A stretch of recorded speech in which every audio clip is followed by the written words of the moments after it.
Story time, caught my 30-year-old wife having an affair with her therapist, part 3.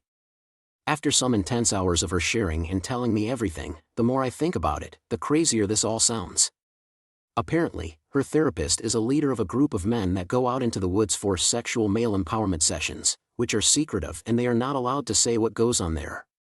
Instead of my wife attending the female version of this, she attends the graduation ceremony of the male session, where each guy gets on stage and tells his emotional story, then the family members come on stage to give testimonials of how the man's life improved after joining this group.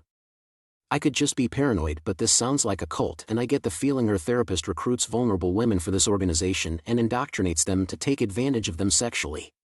But I didn't care, and I couldn't care, as I heard all of that with a mix of shock and anger. How could someone be just so out of touch with reality? I thought to myself. I was feeling many things, but the anger definitely stood out. How could she be so completely heartless and borderline sociopathic? That was the cue that made me realize I needed to do something about it. Given the fact that I knew she was already looking up divorce stuff, I decided to play along and pretend to be okay with it, just to buy myself some time. The reason for it is, I'm devising a plan to get payback, and I'll need some time for it. I'll get myself a good lawyer to file for divorce, and given the nature of the affair, I'll file a lawsuit. Hopefully he'll lose his license, and she'll be out of my life.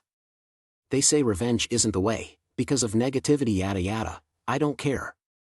They also say that revenge is a dish best served cold, and I couldn't agree more. Hopefully the next time I write, she'll be out of my life, and that douchebag will be out of his job.